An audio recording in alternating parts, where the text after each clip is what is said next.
जय माता दी। Welcome to all of you my study channel sociology with संतोष।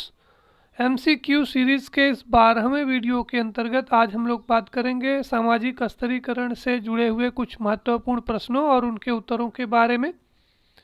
आज का टॉपिक है बीए समाजशास्त्र के साथ साथ समाजशास्त्र विषय से PGT, UGC net, GIC lecturer और असिस्टेंट प्रोफेसर आदि परीक्षाओं की तैयारी कर रहे परीक्षार्थियों के लिए विशेष रूप से उपयोगी होगा। इस टॉपिक पर चर्चा करने से पहले हम चाहेंगे कि आप अपने साथ एक कॉपी और एक पेन भी रख लें, जिससे जो भी प्रश्न आपको महत्वपूर्ण लगें उसे आप साथ साथ नोट करते चलें। तो आइए हम लोग शुरू करते हैं। और आज का पहला प्रश्न है जिसमें पूछा गया है कि समाजशास्त्र में स्तरीकरण शब्द कहाँ से लिया गया है। इस प्रश्न के उत्तर के लिए 4 विकल्प दिए गए हैं। ऑप्शन ए है नीति शास्त्र से, ऑप्शन बी है खगोल शास्त्र से, ऑप्शन सी है भूगर्भ शास्त्र से और ऑप्शन डी है मानव शास्त्र से। तो आपको बताना है कि इनमें से किस विषय से, किस शास्त्र से स्तरीकरण शब्द जो है वो समाजशास्त्र में आया है। तो जैसा कि हम लोग जानते हैं कि समाजशास्त्र में जो स्तरीकरण शब्द है वो भूगर्भ शास्त्र से लिया गया है, यानी ऑप्शन सी जो है वो इस पहले प्रश्न का उत्तर है। हालांकि जैसा कि हम लोग जानते हैं कि समाज में जो स्तरीकरण है वो समाज में प्रारंभिक अवस्था से ही किसी न किसी रूप में विद्यमान रहा है। दुनिया में ऐसा कोई समाज न रहा है न है जिसमें कि सामाजिक स्तरीकरण किसी न किसी रूप में न पाया जाता हो। लेकिन फिर भी समाजशास्त्र में स्तरीकरण शब्द की जो व्यवस्थित जो शुरुआत है वो 1940 के आसपास मानी जाती है। 1940 के आसपास से ये जो शब्द है वो भूगर्भ शास्त्र से समाजशास्त्र में आया है। और अगर हम अवधारणात्मक रूप में समाजशास्त्र में स्तरीकरण शब्द के प्रयोग किए जाने की बात करें तो इसकी जो शुरुआत है वो 1953 में लिपसेट एवं बेनेडिक्ट के द्वारा की गई है। तो आप ये नोट कर लें कि लिपसेट और बेनेडिक्ट पहले ऐसे विद्वान थे जिन्होंने समाजशास्त्र में सामाजिक स्तरीकरण शब्द की जो है वो एक व्यवस्थित शुरुआत की थी, व्यवस्थित प्रयोग इसका किया था, उपयोग किया था। उनकी एक बहुप्रसिद्ध पुस्तक है जिसका नाम है क्लास, स्टेटस एंड पावर। ये पुस्तक परीक्षा की दृष्टि से बेहद महत्वपूर्ण है, तो आप इसको भी नोट कर लें। क्लास, स्टेटस एंड पावर ये जो पुस्तक है वो लिपसेट और बेनेडिक्ट की है।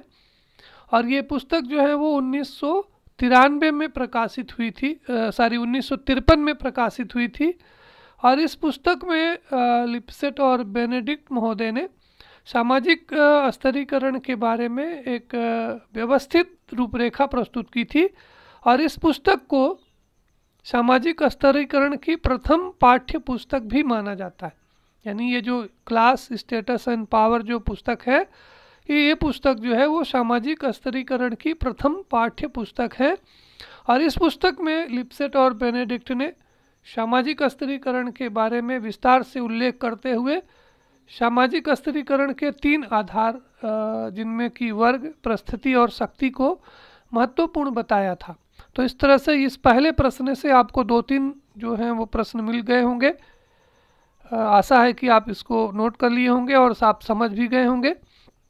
दूसरा प्रश्न है जो आपकी स्क्रीन पर दिख रहा है, जिसमें पूछा गया है कि किसने कहा है कि स्तरीकरण उच्चतर एवं निम्नतर सामाजिक इकाइयों में समाज का समानांतर विभाजन है। इसके लिए 4 विकल्प दिए गए हैं। ऑप्शन ए है रेमंड मूरे, ऑप्शन बी है रेमंड पापर, ऑप्शन सी है पार्सन्स और ऑप्शन डी है गुरविच एवं मूरे। तो आपको बताना है कि इनमें से किस विद्वान का ये मानना है कि सामाजिक स्तरीकरण उच्चतर एवं निम्नतर इकाइयों में समाज का समानांतर विभाजन है। तो जैसा कि हम लोग जानते हैं सामाजिक स्तरीकरण की ये काफ़ी प्रचलित और महत्वपूर्ण परिभाषा है। तो ये परिभाषा जो है वो रेमंड मूरे महोदय की है। रेमंड मूरे महोदय ने सामाजिक स्तरीकरण को परिभाषित करते हुए स्तरीकरण के बारे में अपने विचार को व्यक्त करते हुए ये कहा था कि स्तरीकरण वास्तव में उच्चतर एवं निम्नतर सामाजिक इकाइयों में समाज का समांतर विभाजन है। तो इस तरह से ये प्रश्न संख्या 2 का जो सही उत्तर है वो है ऑप्शन ए, रेमंड मूरे। तीसरा प्रश्न जो आपकी स्क्रीन पर दिख रहा है, इसमें पूछा गया है कि मैक्स वेबर सामाजिक स्तरीकरण के लिए निम्न में से किसे एक महत्वपूर्ण आधार मानते हैं। यानी आपको ये बताना है कि मैक्स वेबर के अनुसार सामाजिक स्तरीकरण का महत्वपूर्ण आधार क्या है। इसके लिए 4 ऑप्शन है। ऑप्शन ए है धार्मिक, ऑप्शन बी है व्यवसायिक, ऑप्शन सी है सांस्कृतिक और ऑप्शन डी है नृजाति। तो इनमें से कौन सा जो आधार है उस आधार को स्तरीकरण के महत्वपूर्ण आधार के रूप में मैक्स वेबर ने स्वीकार किया है।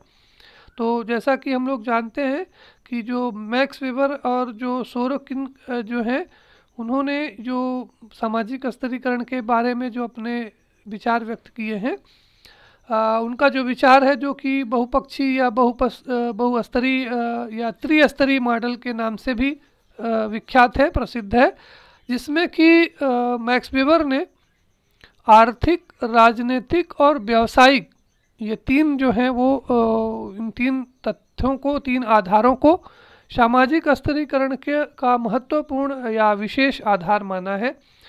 इसलिए ही इसी कारण से ही हम लोग मैक्स वेबर के इस विचार को त्रिस्तरीय मॉडल भी कहते हैं। ये क्वेश्चन भी आप इसको नोट कर ले, कभी कभी पूछा जाता है कि मैक्स वेबर का जो सामाजिक स्तरीकरण का जो मॉडल है उसको किस नाम से जानते हैं। तो आप इसको नोट कर लें कि उनके इस मॉडल को, उनके विचार को हम लोग त्रिस्तरीय मॉडल के नाम से जानते हैं, त्रिस्तरीय मॉडल कहते हैं, जिसमें उन्होंने आर्थिक, राजनीतिक और व्यावसायिक आधारों को सामाजिक स्तरीकरण के लिए महत्वपूर्ण माना है। तो इस तरह से प्रश्न संख्या 3 का जो सही विकल्प है वो है ऑप्शन बी, व्यवसायिक।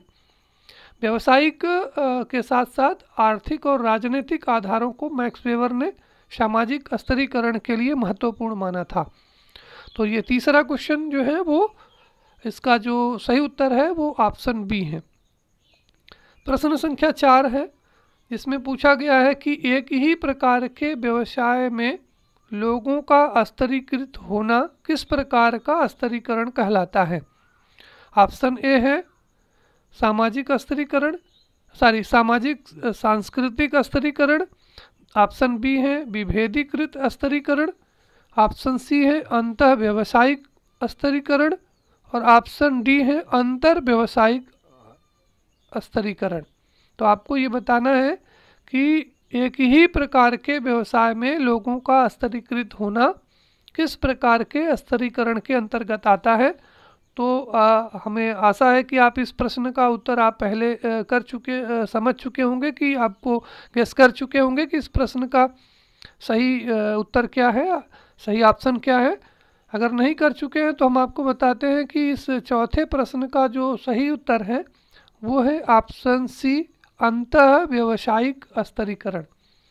यानी जो अगर एक ही व्यवसाय में लोगों के का जो स्तरीकरण होता है, एक ही व्यवसाय के अंतर्गत अगर उनके कार्यों का बंटवारा होता है, उनमें उच्चता और निम्नता के आधार पर वर्गीकरण होता है, तो उस स्तरीकरण को हम लोग अंतः व्यावसायिक स्तरीकरण के नाम से जानते हैं। जैसे प्रथम श्रेणी के मजिस्ट्रेट, द्वितीय श्रेणी के मजिस्ट्रेट है ना, या फिर अवैतनिक मजिस्ट्रेट का जो पेशा है वो एक समान होने के बाद भी इनके बीच में व्यावसायिक स्तर पर अंतर होता है। तो इस तरह से ये जो एक ही व्यवसाय के अंतर्गत अगर लोगों को अलग अलग वर्गों में स्तरीकृत किया जाता है, वर्गीकृत किया जाता है, तो उसे हम लोग अंतः व्यावसायिक स्तरीकरण के नाम से जानते हैं। तो इस प्रश्न संख्या 4 का जो सही विकल्प है, सही उत्तर है वो है ऑप्शन सी। अगला प्रश्न है जिसमें आपको बताना है कि कास्ट, क्लास एंड पावर पुस्तक के लेखक कौन हैं। इसके लिए ऑप्शन है, ऑप्शन ए है आंद्रे बिताई, ऑप्शन बी है आकबर्न एवं निमकाफ, ऑप्शन सी है एम.एन. श्रीनिवास और ऑप्शन डी है ए.आर. देसाई। आपको बताना है कि इनमें से किस विद्वान ने कास्ट, क्लास एंड पावर पुस्तक की रचना की है, उसको लिखा है। तो आप जानते होंगे इस प्रश्न का सही उत्तर आप गेस कर चुके होंगे कि प्रश्न संख्या 5 का जो सही उत्तर है वो है ऑप्शन ए, आंद्रे बिताई। आंद्रे बिताई महोदय ने ये सामाजिक स्तरीकरण के बारे में एक महत्वपूर्ण अध्ययन किया था। भारतीय सामाजिक व्यवस्था में उन्होंने स्तरीकरण की जो दशा है उसका अध्ययन करने के बाद 1958 में एक किताब लिखी थी जिसका नाम है कास्ट, क्लास एंड पावर। तो इस पुस्तक में उन्होंने भारतीय सामाजिक स्तरीकरण के बारे में विस्तार से उल्लेख किया था और उन्होंने विशेष करके भारतीय समाज में जो स्तरीकरण का जो स्वरूप विद्यमान है उसमें उन्होंने स्तरीकरण के लिए 3 आधारों का उल्लेख किया था, जिसमें से पहला है जाति, दूसरा है वर्ग और तीसरा है शक्ति। तो ये क्वेश्चन एक दूसरा प्रश्न भी बनता है जो कभी कभी परीक्षा में पूछा जाता है कि आंद्रे बिताई ने जो भारतीय समाज में जो स्तरीकरण का जो वर्गीकरण किया है उसके 3 आधार कौन है। तो उसके 3 जो आधार हैं वो है जाति, वर्ग और शक्ति। यानी जाति, वर्ग और शक्ति के आधार पर भारतीय सामाजिक स्तरीकरण का उल्लेख जो किया था वो आंद्रे बिताई ने किया था और उन्होंने जो अपनी किताब लिखी थी कास्ट, क्लास एंड पावर, इस पुस्तक में उन्होंने भारतीय समाज में जो सामाजिक स्तरीकरण है उसके 3 आधारों का उल्लेख किया था। तो इस तरह से क्वेश्चन नंबर 5 का जो राइट आंसर है वो है ऑप्शन ए, आंद्रे बिताई। क्वेश्चन नंबर 6 है, इसमें पूछा गया है कि निम्न में किसने परिवार को स्तरीकरण का मुख्य आधार माना है। ऑप्शन है, ऑप्शन ए है लूसी मेयर, ऑप्शन बी है फेयरचाइल्ड, ऑप्शन सी है टी.बी. बोटोमोर और ऑप्शन डी है H.M. जॉनसन। तो आपको बताना है कि इनमें से किस विद्वान ने सामाजिक स्तरीकरण में परिवार को मुख्य आधार माना है या मुख्य आधार बताया है। तो जैसा कि हम लोग जानते हैं कि इस प्रश्न का जो सही उत्तर है वो है ऑप्शन डी, H.M. जॉनसन। यानी जॉनसन महोदय ने परिवार को सामाजिक स्तरीकरण की मुख्य इकाई माना है। उनका ये कहना है कि स्तरीकरण का जो मुख्य आधार है वो परिवार है और ये जो स्तरीकरण है वो वास्तव में समाज को 2 जो है पारिवारिक समूहों में बांट देता है या बटा हुआ होता है। पहला वह परिवार होता है जो पहले से ही उच्च व सम्मानित रहा है। ऐसे परिवार को जॉनसन ने अभ्यंतर समूह कहा है, यानी कोर ग्रुप कहा है। जबकि दूसरा परिवार वह है जो अपने प्रयासों से निरंतर आगे बढ़ने का प्रयास करता है। तो ऐसे परिवार को, ऐसे समूह को जॉनसन ने आगंतुक कहा है। तो इस तरह से जॉनसन ने सामाजिक स्तरीकरण में परिवार को एक महत्वपूर्ण आधार माना है और उन्होंने इस आधार पर सामाजिक स्तरीकरण को 2 भागों में विभाजित किया है, एक अभ्यंतर समूह और दूसरा है आगंतुक समूह। तो आप इसको भी नोट कर लें कि अभ्यंतर समूह और आगंतुक समूह के रूप में जो सामाजिक स्तरीकरण का जो वर्गीकरण है वो H.M. जॉनसन के द्वारा किया गया है, जिसमें उन्होंने सामाजिक स्तरीकरण की व्यवस्था को परिवार के ऊपर आधारित माना है या परिवार आधारित व्याख्या उन्होंने प्रस्तुत की है। तो इस तरह से प्रश्न संख्या 6 का जो सही उत्तर है वो है ऑप्शन डी, H.M. जॉनसन। अगला प्रश्न जो आपकी स्क्रीन पर दिख रहा है प्रश्न संख्या 7, जिसमें पूछा गया है कि बोटोमोर के अनुसार निम्न में मानव इतिहास में प्रचलित स्तरीकरण का स्वरूप नहीं रहा है। यानी आपको बताना है कि इसमें से कौन सा ऐसा विकल्प है जिसको कि बोटोमोर ने मानव इतिहास में प्रचलित स्तरीकरण के रूप में स्वीकार नहीं किया है। इसके लिए 4 विकल्प दिए गए हैं। ऑप्शन ए है संयुक्त परिवार व्यवस्था, ऑप्शन बी है दास प्रथा, ऑप्शन सी है जागीर प्रथा और ऑप्शन डी है जाति प्रथा। तो ये प्रश्न बहुत आसान है और आप इसका उत्तर कर चुके होंगे कि जैसा कि हम लोग जानते हैं कि बोटोमोर ने मानव इतिहास में प्रचलित सामाजिक स्तरीकरण के 4 मुख्य स्वरूपों का उल्लेख किया था, जिसमें से उन्होंने दास प्रथा, जागीर प्रथा, जाति प्रथा और वर्ग व्यवस्था को सामाजिक स्तरीकरण के प्रमुख स्वरूप के रूप में स्वीकार किया था। तो इस तरह से ये जो पहला ऑप्शन है संयुक्त परिवार व्यवस्था, ये सामाजिक स्तरीकरण के रूप में की व्यवस्था नहीं है। तो इस तरह से ये जो क्वेश्चन नंबर 8 का जो राइट आंसर हुआ, सही उत्तर हुआ, वो है ऑप्शन ए। बाकी जो तीनों ऑप्शंस हैं बी, सी और डी, इनको जो है बोटो-मोर ने मानव इतिहास में प्रचलित स्तरीकरण के विभिन्न स्वरूपों के रूप में स्वीकार किया है। ऑप्शन ए जो है वो इसको उन्होंने एक्सेप्ट नहीं किया है, इस बारे में अपना विचार प्रस्तुत नहीं किया है। अगला प्रश्न, प्रश्न संख्या 8, जिसमें पूछा गया है कि किसने कहा है कि जब एक वर्ग पूर्णतः आनुवंशिकता पर आधारित होता है तो उसे जाति कहते हैं। आपको बताना है कि ये परिभाषा किसकी है, किसने दी है, जिसमें उन्होंने कहा कि जब एक वर्ग पूर्णतः आनुवंशिकता पर आधारित होता है तो उसे जाति कहते हैं। ये प्रश्न, ये परिभाषा किससे रिलेटेड है, किससे संबंधित है? इसके लिए 4 ऑप्शन हैं। ऑप्शन ए है मैकाइवर, ऑप्शन बी है चार्ल्स कूले, ऑप्शन सी है चार्ल्स विनिक और ऑप्शन डी है चारू मजूमदार। तो जैसा कि ये काफ़ी प्रचलित परिभाषा है सामाजिक स्तरीकरण की, तो आशा है कि आप इस प्रश्न का सही उत्तर आप गेस कर चुके होंगे। नहीं कर पाए हैं तो हम आपको बताते हैं कि इस प्रश्न का जो सही उत्तर है वो है ऑप्शन बी, चार्ल्स कूले। चार्ल्स कूले की जो परिभाषा है, चार्ल्स कूले ने की जो फेमस बुक है सोशल ऑर्गेनाइजेशन, इस बुक में उन्होंने, इस पुस्तक में चार्ल्स कूले ने सामाजिक स्तरीकरण के बारे में अपने विचार को व्यक्त करते हुए ये कहा था कि जब एक वर्ग पूर्णतः आनुवंशिकता पर, वंशानुक्रमण पर आधारित होता है तो उसे हम जाति कहते हैं। तो इस तरह से क्वेश्चन नंबर 8 का जो सही उत्तर है वो है ऑप्शन बी, चार्ल्स कूले। अगला प्रश्न है प्रश्न संख्या 9, जिसमें पूछा गया है कि जाति शब्द की उत्पत्ति का सर्वप्रथम पता किसने लगाया था। आपको बताना है कि इनमें से किस विद्वान ने जाति शब्द की उत्पत्ति का सर्वप्रथम पता लगाया था। इसके लिए 4 विकल्प दिए गए हैं। ऑप्शन ए है अब्बे डुबायस, ऑप्शन बी है हर्बर्ट रिजले, ऑप्शन सी है ग्रेसिया डी ओरेटा और ऑप्शन डी है जे.एच. हट्टन। तो आपको ये प्रश्न, इस प्रश्न के रूप में ये पूछा जा रहा है आपसे कि आपको ये बताना है कि जाति शब्द की उत्पत्ति का सर्वप्रथम पता किसके द्वारा लगाया गया था। तो जैसा कि हम लोग जानते हैं कि इस प्रश्न का जो सही उत्तर है वो है ऑप्शन सी है, ग्रेसिया डी ओरेटा।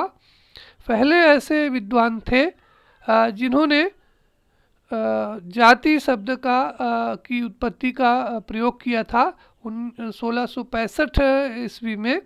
ग्रेसिया डी ओरेटा जो कि एक फ्रांसीसी विद्वान थे, इन्होंने सबसे पहले जाति शब्द की उत्पत्ति का पता लगाया था। जैसा कि हम लोग जानते हैं कि जो कास्ट शब्द है वो पुर्तगाली भाषा के कास्टा शब्द का हिंदी अनुवाद है और इस कास्टा शब्द का जो अर्थ है वो मत, विभेद या जाति के रूप में लिया जाता है। तो इस तरह से ये जो जाति शब्द है वो वास्तव में ग्रेसिया डी ओरेटा के द्वारा 1665 ईस्वी में इसका प्रयोग किया गया था। इस संबंध में आपको ये जानना जरूरी है कि बाद में फ्रांस के ही एक विद्वान थे अब्बे डुबायस ने जो है वो जाति शब्द का जो प्रयोग था वो प्रजाति के संदर्भ में किया था। लेकिन जो जाति शब्द का जो सर्वप्रथम प्रयोग किया था, सर्वप्रथम पता लगाया था, वो ग्रेसिया डी ओरेटा थे जो फ्रांसीसी विद्वान थे और उन्होंने ही जाति शब्द का सबसे पहले प्रयोग किया था, सबसे पहले पता लगाया था। तो प्रश्न संख्या 9 का जो सही उत्तर है वो ऑप्शन सी है, ग्रेसिया डी ओरेटा। प्रश्न संख्या 10, जिसमें पूछा गया है कि कास्ट, क्लास एंड ऑक्यूपेशन पुस्तक के लेखक कौन हैं। तो ये काफ़ी प्रसिद्ध पुस्तक है और आप इस प्रश्न का उत्तर आप कर चुके होंगे, गेस लगा चुके होंगे। इस प्रश्न के लिए 4 विकल्प दिए गए हैं। पहला है हर्बर्ट रिजले, दूसरा है क्रोबर, तीसरा है जे.एच. हट्टन और चौथा है जी.एस. घुरिये। तो ये जो पुस्तक है वो जी.एस. घुरिये की एक प्रसिद्ध पुस्तक है, काफ़ी प्रचलित और काफ़ी महत्वपूर्ण पुस्तक है। बहुत सारे लोग इस प्रश्न का उत्तर समझ चुके होंगे। तो कास्ट, क्लास एंड जो ऑक्यूपेशन जो पुस्तक है, ये पुस्तक जी.एस. घुरिये महोदय की है। और इस पुस्तक में ही जी.एस. घुरिये महोदय ने जाति की जो 6 विशेषताएं हैं उनका उल्लेख किया था। यानी जो जाति जो व्यवस्था है, जो जाति व्यवस्था है, इसकी उन्होंने 6 विशेषताएं बताई थी जी.एस. घुरिये महोदय ने। और इन विशेषताओं का उल्लेख उन्होंने अपनी जो प्रसिद्ध पुस्तक है कास्ट, क्लास एंड ऑक्यूपेशन में किया था। तो ये प्रश्न संख्या 10 का जो सही उत्तर है वो ऑप्शन डी है, जी.एस. घुरिये। अगला प्रश्न है प्रश्न संख्या 11, जिसमें पूछा गया है कि प्रभु जाति की अवधारणा के प्रणेता कौन है। ऑप्शंस हैं, option A M N. Srinivas, option B है एन.के. बोस, ऑप्शन सी है लुई ड्यूमा और ऑप्शन डी है डी.पी. मुखर्जी। तो आपको बताना है कि इनमें से किस विद्वान ने प्रभु जाति की अवधारणा का प्रतिपादन किया है। तो जैसा कि हम लोग जानते हैं कि इस प्रभु जाति की जो अवधारणा है वो एम.एन. श्रीनिवास की है। एम.एन. श्रीनिवास महोदय ने ही जो ये प्रभु जाति की जो अवधारणा है इसका उल्लेख किया था। और उन्होंने प्रभु जाति के निर्धारण के लिए 3 आधार बताए हैं। जैसा कि आप जानते होंगे कि श्रीनिवास की जो फेमस पुस्तक है social change in modern India, तो इस पुस्तक में उन्होंने जाति व्यवस्था का अध्ययन करते हुए, जाति की विशेषताओं का उल्लेख करते हुए, अपने जो क्षेत्रीय कार्य अध्ययन के आधार पर जो उन्होंने फील्ड वर्क किया था, तो उस अध्ययन के बाद उन्होंने ये निष्कर्ष दिया था कि एक प्रभु जाति की कॉन्सेप्ट उन्होंने दी थी। और इस प्रभु जाति के बारे में उन्होंने कहा था कि प्रभु जाति जो है वो एक ऐसी जाति होती है जो किसी क्षेत्र विशेष में संख्यात्मक रूप से, वो उनकी जनसंख्यात्मक रूप से अधिक होती है। उनके पास जो है वो भू स्वामित्व होता है, यानी भू स्वामित्व के माध्यम से वो धीरे धीरे आर्थिक शक्ति को हासिल कर लेते हैं। और वो जो है वो राजनीतिक रूप से, राजनीतिक शक्ति के रूप में भी प्रभावशाली होते हैं। तो संख्यात्मक शक्ति, भू स्वामित्व के माध्यम से आर्थिक शक्ति और राजनीतिक शक्ति को एम.एन. श्रीनिवास ने प्रभु जाति की 3 महत्वपूर्ण विशेषताओं के रूप में उल्लेखित किया था। तो ये क्वेश्चन नंबर 10 जो है वो इसका क्वेश्चन नंबर 11 का जो सही उत्तर है वो है option A, M N. Srinivas.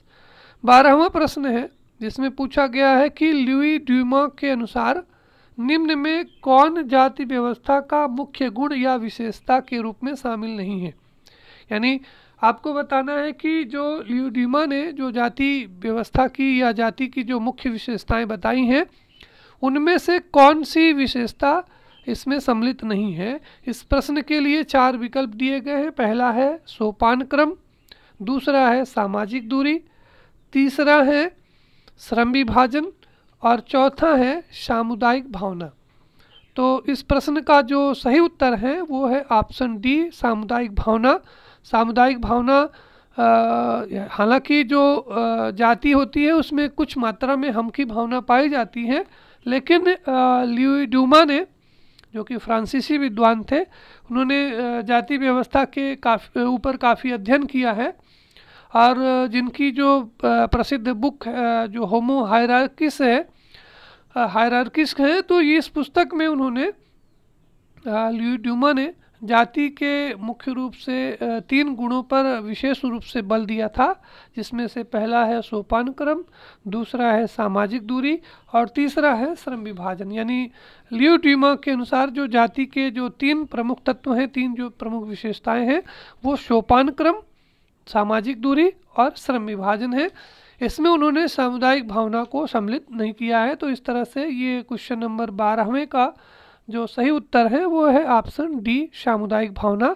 Louis Dumas के अनुसार जाति व्यवस्था का मुख्य गुण या विशेषता नहीं है। अगला प्रश्न है प्रश्न संख्या 13, जिसमें पूछा गया है कि जाति की उत्पत्ति का राजनीतिक सिद्धांत किसने दिया। प्रश्न को एक बार हम फिर से रिपीट करते हैं। आपको बताना है कि जाति की उत्पत्ति का राजनीतिक सिद्धांत किसने दिया है। ऑप्शंस हैं, option A J.H. Hutton, option B है अब्बे डुबायस, ऑप्शन सी है नेस्फील्ड और ऑप्शन डी है होकार्ट एवं सेनार्ट।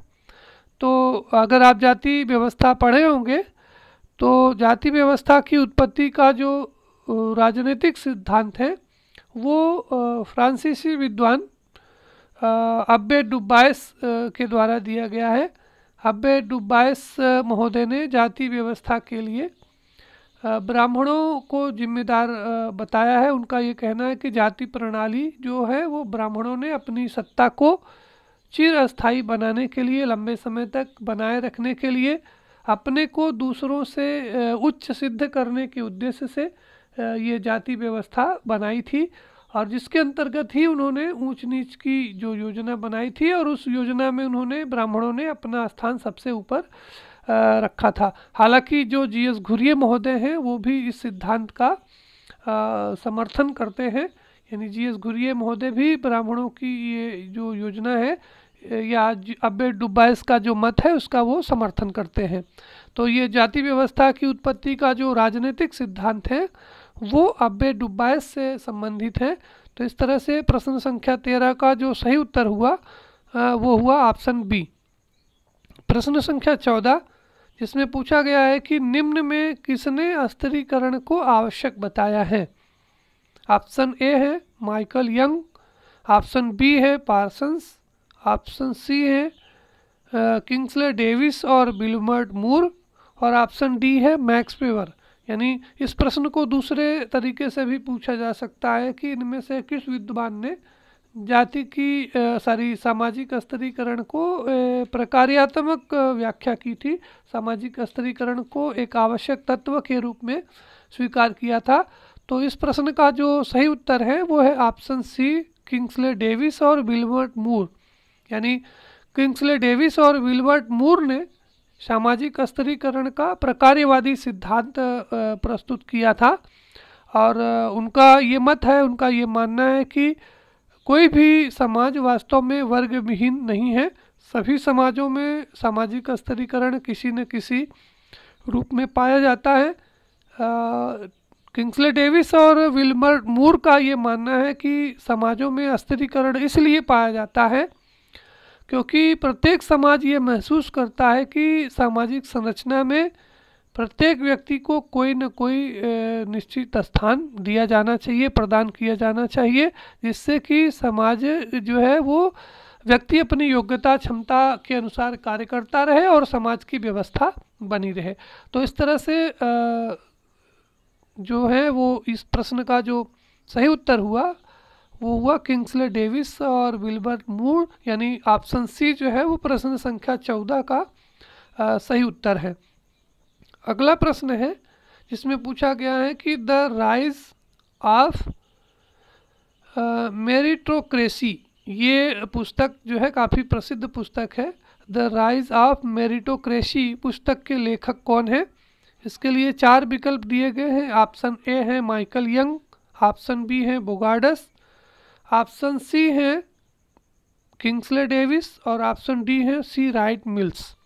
तो ये जो पुस्तक है वो परीक्षा की दृष्टि से काफ़ी इम्पॉर्टेंट है, तो आप इसको नोट कर लें अलग से कि ये जो पुस्तक है द राइज ऑफ मेरिटोक्रेसी, ये जो बुक है वो माइकल यंग से संबंधित है। माइकल यंग महोदय ने इस पुस्तक में योग्यता तंत्र का सिद्धांत प्रस्तुत किया था और इसमें उन्होंने कहा था कि ये ध्यान रखना चाहिए कि सामाजिक स्तरीकरण की व्यवस्था इसीलिए लागू की गई कि जिसमें योग्य लोगों को योग्य पद को दिया जा सके, यानी योग्य लोग जो हैं वो योग्य पद पा सकें। इस कारण से हर समाज अपने यहाँ सामाजिक स्तरीकरण की व्यवस्था को लागू करता है, स्वीकार करता है, उसको महत्व देता है।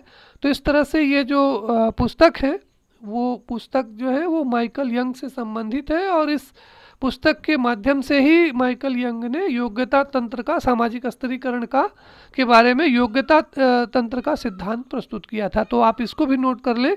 कभी कभी ये भी पूछा जाता है कि सामाजिक स्तरीकरण का योग्यता तंत्र का सिद्धांत किसने दिया है, तो आप जानते रहें कि इस प्रश्न का जो सही उत्तर है वो है माइकल यंग। माइकल यंग ने थियरी ऑफ मेरिटोक्रेसी पुस्तक लिखी थी और इस पुस्तक में ही उन्होंने सामाजिक स्तरीकरण के बारे में अपना विचार व्यक्त करते हुए इसे योग्यता तंत्र के रूप में प्रस्तुत किया है, उल्लेखित किया है। अगला प्रश्न है प्रश्न संख्या 16 है, जिसमें पूछा गया है कि इनकम पासिंग और इनकम पास की अवधारणा किससे संबंधित है। इसके लिए 4 विकल्प दिए गए हैं। ऑप्शन ए है J.S. मिल, ऑप्शन बी है शरद चंद्र राय, ऑप्शन सी है मजूमदार और मदान, ऑप्शन डी है लुई डूमा।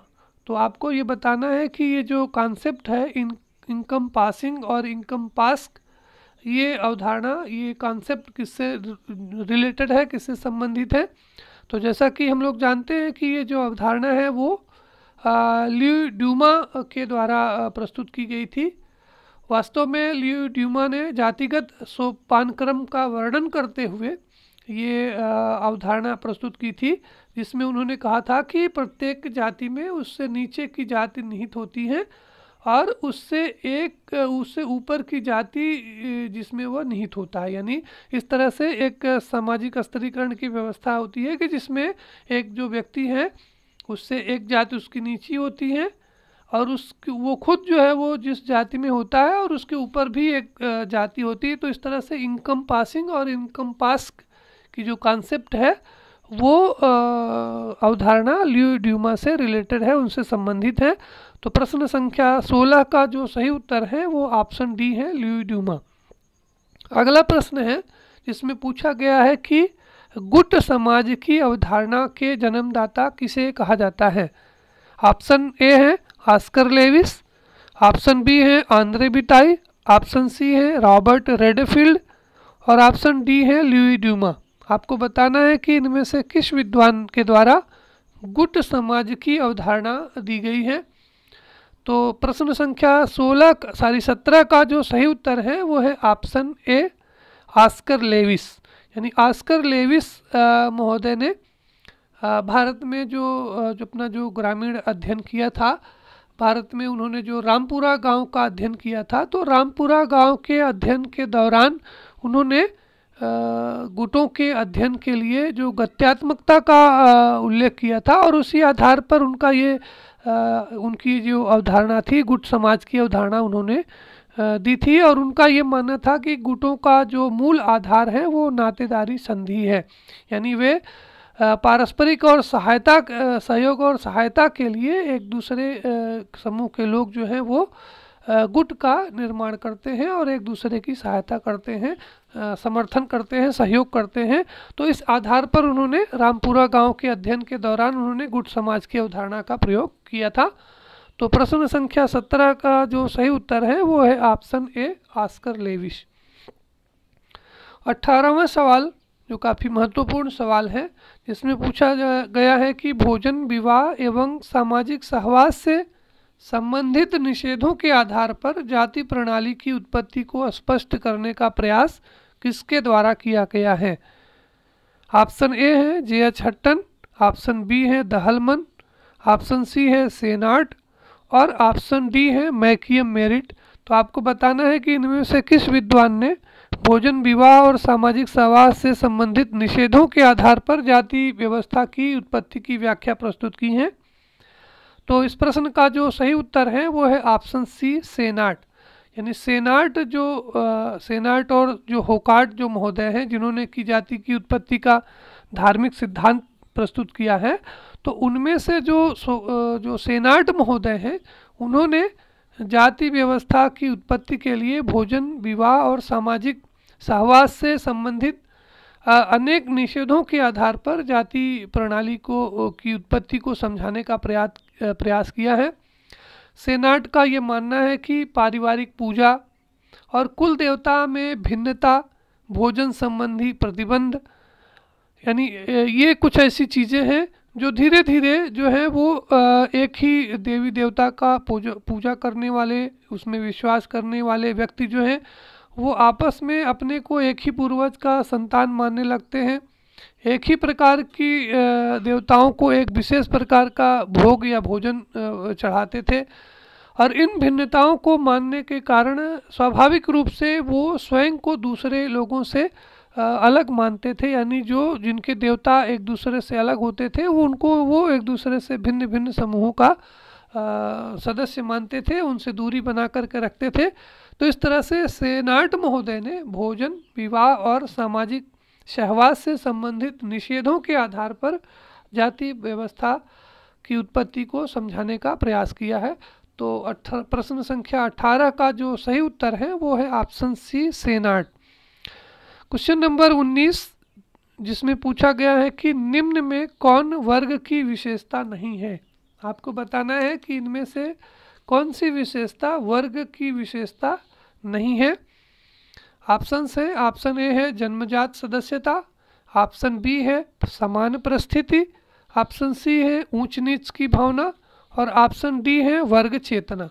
तो जैसा कि हम लोग जानते हैं कि इस प्रश्न का जो सही उत्तर होगा वो होगा ऑप्शन ए, यानी वर्ग व्यवस्था के अंतर्गत जो है वो समूहों में उतार चढ़ाव होता है। समूह के या वर्ग के जो सदस्यों की जो स्थिति होती है वो लगभग एक समान होती है, उनके बीच में वर्ग चेतना पाई जाती है, लेकिन वास्तव में उसमें वर्ग व्यवस्था के अंतर्गत जन्म का कोई महत्व नहीं होता है, यानी जो वर्ग व्यवस्था होती है उसमें जन्मजात सदस्यता की बात नहीं होती है। तो इस तरह से प्रश्न संख्या 19 का जो सही उत्तर है वो है ऑप्शन ए। बाकी जो तीनों विशेषताएं हैं वो वर्ग व्यवस्था की एक वर्ग की विशेषताएं होती हैं, लेकिन जो पहला ऑप्शन है जन्मजात सदस्यता यानी या जन्म का महत्व जो है वो वर्ग की विशेषता के रूप में मान्यता इसको नहीं मिली होती है, यानी वर्ग की विशेषता नहीं होती है। आज का अंतिम प्रश्न जो आपकी स्क्रीन पर दिख रहा है, इसमें पूछा गया है कि सामाजिक स्तरीकरण में ख्याति सूचक उपागम का उपयोग निम्न में किसने किया है। आपको बताना है कि सामाजिक स्तरीकरण में ख्याति सूचक जो दृष्टिकोण है, जो उपागम है, उसका उल्लेख किसने किया है, इसका प्रयोग किसने किया है। इसके लिए 4 विकल्प दिए गए हैं। ऑप्शन ए है माइकल यंग, ऑप्शन बी है मैक्स वेबर, ऑप्शन सी है मेल्विन ट्यूमिन और ऑप्शन डी है डेविड वार्नर। तो आपको ये बताना है कि सामाजिक स्तरीकरण के बारे में जो ख्याति सूचक जो दृष्टिकोण है, जो उपागम है, अप्रोच है, उसका उपयोग किस विद्वान के द्वारा किया गया है। तो ये जो क्वेश्चन नंबर 20 है इसका सही उत्तर होगा option D, David Warner. David Warner जो थे वो वास्तव में मैक्स वेबर से काफ़ी प्रभावित थे और उन्होंने सम्मान और परिस्थिति को सम्मान और परिस्थिति समूह को वर्ग का आधार माना है। उनका कहना है कि जो समाज है वो वास्तव में अपने सम्मान और अपनी सामाजिक परिस्थिति को ऊंचा उठाने के लिए अलग अलग व्यक्तियों को अलग अलग वर्ग में रखता है, यानी जो वर्ग भेद किया जाता है, वर्ग विभाजन किया जाता है, वो उसका आधार जो है वो आय नहीं होता है, उसका आधार आर्थिक स्तर नहीं होता है, बल्कि उसका जो आधार है वो प्रतिष्ठा, जीवन शैली होती है, यानी जो मान सम्मान होता है उसके आधार पर उस अलग अलग व्यक्तियों को अलग अलग समूहों में रखा जाता है। तो वार्नर ने जो यांकी सिटी का अध्ययन किया था, तो यांकी सिटी के अध्ययन में उन्होंने स्तरीकरण के बारे में ख्याति सूचक जो उपागम है, यानी जो रेपुटेशनल जो अप्रोच है, इसका उपयोग किया था। तो इस तरह से ये जो क्वेश्चन नंबर 20 है इसका सही उत्तर हुआ ऑप्शन डी, डेविड वार्नर। तो आज का जो प्रश्न है वो यहीं पे समाप्त होता है। अंत में आपकी सुविधा के लिए हमने इन सारे प्रश्नों का 1 से लेकर के 20 तक के सभी प्रश्नों का जो सही उत्तर है वो हमने यहाँ पर आपको अंत में इसका उल्लेख किया है। आप इसको स्क्रीनशॉट लेकर के इसको आप नोट कर सकते हैं। अलग से फिर से आप एक कॉपी पे आप प्रश्नों को नोट करके उनके सही विकल्प को आप अपनी तरफ से दोबारा आप इसका रिवीजन कर सकते हैं, तैयारी कर सकते हैं। और अगर आपको किसी प्रकार की कोई असुविधा है तो आप इस वीडियो को आप दोबारा देख सकते हैं, सुन सकते हैं। और आप अपने कमेंट के माध्यम से अपने विचारों को हम तक ज़रूर पहुंचाएं। आपके इन कमेंट से, बहुमूल्य कमेंट से हमको प्रेरणा मिलती है। अंत में हम कहना चाहेंगे कि अगर आपने अभी तक हमारे इस चैनल को सब्सक्राइब नहीं किया है तो आप प्लीज़ इसे सब्सक्राइब करें, अपने मित्रों के बीच में इसे शेयर करें।